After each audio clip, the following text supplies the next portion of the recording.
मैं GS Sengar 369 news से आज आपकी मुलाकात मुलाकात क्या एक चर्चा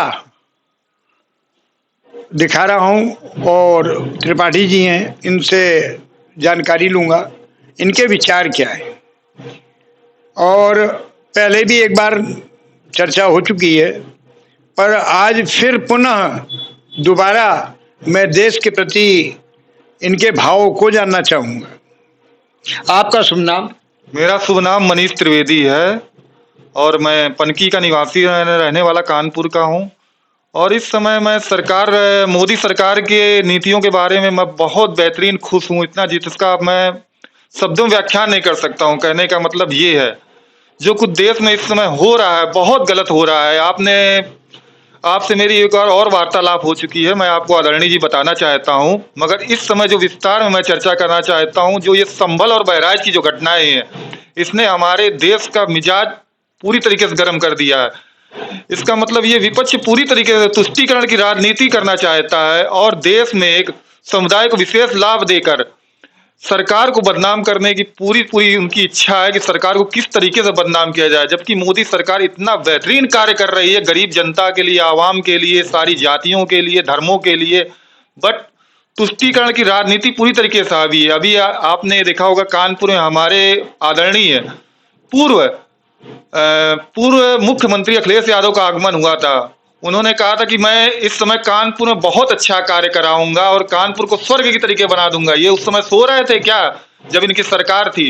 इन्होंने उस समय तो ध्यान दिया नहीं, उस समय कानपुर की तरफ बिल्कुल देखा ही नहीं कि वो लखनऊ में सैफई महोत्सव मनाने में लगे रहे कि किस तरीके से सैफई महोत्सव। आपने उस समय मुजफ्फरपुर का दंगा सुना होगा, जिसमें कितने लाखों हिंदुओं को बहुत बुरी तरीके से प्रताड़ित किया गया और मुसलमानों को मालाएं पहनाई गई और उनकी कोई आलोचना तक नहीं की गई। क्या हुआ हिंदुओं को आपने कश्मीर में देखा, घाटी में देखा, नरसंहार हुआ ब्राह्मणों के साथ, कश्मीरी पंडितों के साथ, उनकी बहन बेटियों की आबरू को लूटा गया। मगर ये गूंगी बहरी सरकार, उस समय पूर्व की कांग्रेस सरकार ने एक भी शब्द मुंह से बोलना उचित नहीं समझा। मगर अब हिंदू जाग चुका है। मोदी सरकार के रहने से ये हुआ, पहले हिंदू सोया हुआ था, सुस्त था, मगर इस सरकार में क्या हिंदू पुनः जाग चुका, अपने आप को पहचान चुका है मुझे क्या करना है। अब वो नहीं बर्दाश्त करना चाहता तुष्टीकरण की राजनीति, वो केवल विकास के साथ कार्य करना चाहता। मुझे नहीं मतलब है कि मैं भी चाहता हूँ, मुसलमान मेरे भाई है, मगर देश के खिलाफ जो खड़ा होगा उसकी पूरी तरीके से मैं आलोचना और भर्त्सना करता हूँ। जो देशद्रोह की बात करेगा वो आपको पसंद नहीं है?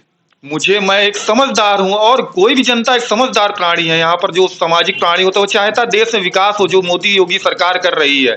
आपने देखा होगा विधानसभा इलेक्शन हुए, विधानसभा और लोकसभा इलेक्शन, विधानसभा का उपचुनाव हुआ, 9 में से 7 सीटें भाजपा ने जीती और 2 सीटें क्या बोलते सपा ने जीती। एक सीसामऊ और एक और कोई है, मुझे अभी इस तरह उतना पूर्ण तरीके से याद नहीं है। 7 सीटें जीती। इससे पहले लोकसभा का चुनाव हुआ, इन्होंने लगभग उत्तर प्रदेश में इतनी सीटें कभी अखिलेश यादव ने जीती, इतनी सीटें जीती।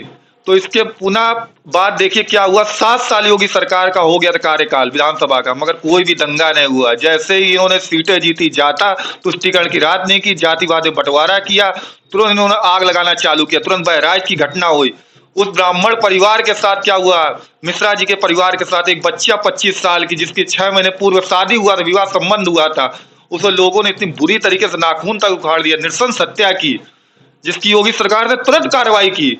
और मैं इतना ज्यादा खुश हूं कि ऐसे लोगों को तुरंत चिन्हित करके तुरंत उन्हें फांसी की सजा, जिससे समाज में एक अच्छा संदेश जाए। जो भी अपने हाथ में कानून लेगा, चाहे कोई हिंदू हो चाहे मुसलमान हो, उसकी सजा सीधे मौत होनी चाहिए और फांसी होनी चाहिए। यदि और ज्यादा या पूर्ण बहुमत से ये जीत जाते तो शायद हमारे ख्याल से आज फिर पुनः इनका राज्य या गुंडा राज्य या क्या कहा जाए, क्या हो जाता। आप वो दिन भूल गए क्या, जहाँ राम मंदिर के लिए रथ यात्रा निकल रही थी, इन्हीं के माननीय अखिलेश यादव के पिताजी राम भक्तों पर इतनी गोलियां चला दी कि सरयू नदी का पूरा जलधारा पूरी एकदम लहूलुहान कर दिया था, लोगों को एकदम इस तरीके से किया था जिसका मैं शब्दों व्याख्यान नहीं कर सकता हूँ। नृशंस हत्या की थी, उसका पाप तो लगना ही लगना है। आप देखिए इन्होंने अपने चाचा के नहीं हुए, अपने पिताजी के नहीं हुए, किसी के नहीं हुए, और ये चाहते वही फिर से राज्य। आपने एक अभी सुना होगा, लेटेस्ट मुद्दा चल रहा है, क्या बोलते हैं, वक्फ बोर्ड का। सनातन बोर्ड का भी गठन हो जाना चाहिए, क्योंकि अगर भारत सरकार के पास जमीन सबसे ज्यादा, उसके बाद अगर किसी के पास आती है तो वक्फ बोर्ड की जमीन आती है। वक्फ बोर्ड जिस जमीन को देख लेता है उस पर कब्जा कर लेता है। अभी एक मैंने लेटेस्ट पढ़ा हुआ था कि पटना में कोई गांव है, पूरा उसको कब्जा लेने के चक्कर है कि वक्फ बोर्ड की जमीन है। मतलब आप जहां हाथ रख देंगे वो वक्फ बोर्ड की जमीन हो जाएगी क्या? ऐसे हिंदू कहाँ जाएगा? मतलब आप पूरी जमीन को कब्जा करना चाहते हैं। और इनके चाचा जान अवैसी जी, वो तो कहते हैं कि मुसलमानों के साथ कुछ हुआ नहीं, मुसलमान इतने बड़े दानी है कि जमीन दान में दे रहे हैं। या तो वो बात गलत है कि वो जमीन में दान दे सकते हैं। और आप ये समझिए सिख सबसे ज्यादा, उनका कोई बोर्ड नहीं है आज तक, ना पारसी का कोई बोर्ड है, ना यहूदियों का कोई बोर्ड है, मगर वक्फ बोर्ड चाहिए। वक्फ बोर्ड के सहारे ये अपना कार्य चलाना चाहते हैं, फंडिंग करना चाहते हैं। इससे मैं सहयोगी सरकार से हाथ जोड़कर अनुरोध करता हूं कि इससे कड़ी से कार्रवाई करके सनातन बोर्ड का भी गठन होना चाहिए, जिससे हमारे साधु संत जो जमीन का पैसा जो मंदिर में चढ़ा हुआ आता है वो गरीब बच्चों के लिए लग सके। ये तो ठीक है, जैसे एक देश एक कानून, एक देश में एक ही कानून होना चाहिए या दो चल रहे हैं? ये कानून, इस विषय में मैं लॉ के विषय में बहुत अधिक अध्ययन नहीं करता हूं, मगर ये बता सकता हूं जैसा आप प्रबुद्ध लोगों से मैंने सुना है कि दो कानूनों का वर्णन किया गया है। जैसे मुस्लिम लीग, इनके जो मामले होते हैं वो मुस्लिम लीग द्वारा निपटाए जाते हैं, क्या दो होना चाहिए?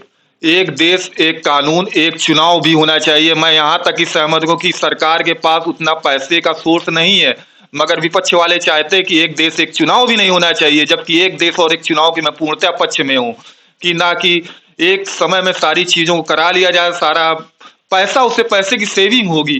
क्या दिक्कत है आपको? आपको ईवीएम का रोना रोते हैं, ईवीएम से क्या प्रॉब्लम है आपको? आपकी सरकारें तब ईवीएम से इलेक्शन होते थे, आप चाहते बैलेट पेपर से फिर से इलेक्शन हो और देश में गुंडागर्दी बढ़ जाए। ये सारी चीजें बहुत गलत है। कुछ लोगों ने कहा है कि यदि ईवीएम से चुनाव हो रहा है तो शायद इनकी वो हरकत नहीं हो पा रही है, जैसे कि बैलेट पेपर से चुनाव होगा तो कुछ भी नहीं तो ये पानी डाल देंगे, अंदर कुछ भी नहीं है, पानी भी नहीं है तो पैसा भी कर देंगे, वो चुनाव को रद्द कर देंगे।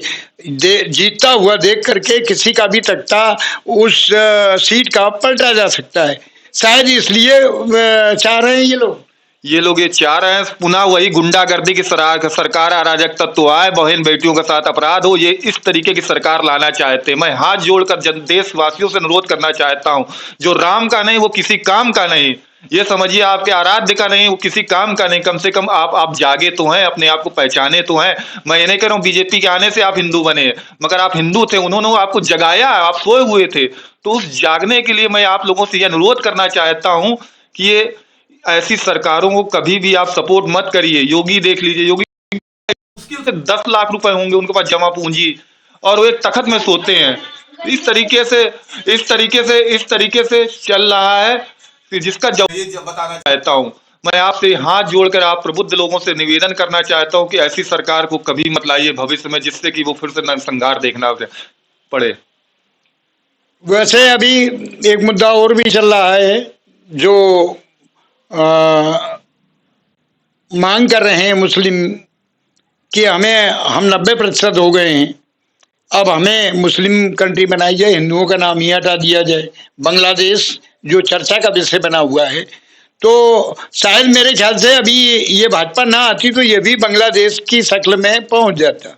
अब ये इन शब्दों को भूल गए। हमारे माननीय योगी आदित्यनाथ महात्मा जी से इतने सिद्ध पुरुष है, अब इस सरकार के आने के बाद ये संभव ही नहीं है कि अब तुष्टीकरण की राजनीति कर लेंगे। बांग्लादेश में जो हिंदुओं के साथ हो रहा है वो बहुत गलत हो रहा है। जहां पर आप ये समझिए मेरे हिसाब से 30 से 36 इस्लामिक राष्ट्र हैं पूरे ऑल ओवर इंडिया में, वहां पर जहां पर ये आपस में रहते हैं, आपस में ही लड़ते हैं, एक दूसरे का सर काटते हैं, मगर हिंदुओं के साथ रहकर ये आपस में प्रेम से रहते हैं। ये समझिए जितने फिरके भारत में है मुसलमानों को, उतने फिरके मैं आपके कैमरे पर बोलना चाहता हूं उतने फिरके कहीं पर भी नहीं है, और आपस में सारे प्रेम से रहते हैं। यही तो हमारे देश की खूबसूरती है। गंगा जमुना तहजीब है, मगर ये इसको नष्ट करना चाहते हैं। मैं चाहता हूं कि आप अपने कार्य में लड़िए, शिक्षा में लड़िए, स्वास्थ्य में लड़िए, मगर आप चाहते हैं तुष्टीकरण की राजनीति हावी कर वोट बैंक को परोस कर और अपने आप को उल्लू सीधा कर ऐसी गरीब जनता को मत बहकाइए। मैं आपसे ये हाथ जोड़कर निवेदन करना चाहता हूं, और योगी जैसा महापुरुष मिलना इस देश को संभव ही नहीं है। मैं तो चाहता हूं आने वाले भविष्य में हमारे भारत देश के प्रधानमंत्री बने, और मैं वो दिन दूर नहीं, मैं इतना ज्यादा खुश होऊंगा कि मैं आपको शब्दों में व्याख्यान ही नहीं कर सकता हूं। बहुत अच्छे विचार लगे, और मैं भी सभी देशवासियों से चाहूंगा कि जो देश विरोधी गतिविधियां कर रहे हैं देश के विरोध में चल रहे हैं उनका विरोध करें और निष्कंटक जो सही चल रहा है उसका साथ दें। जय हिंद, जय भारत।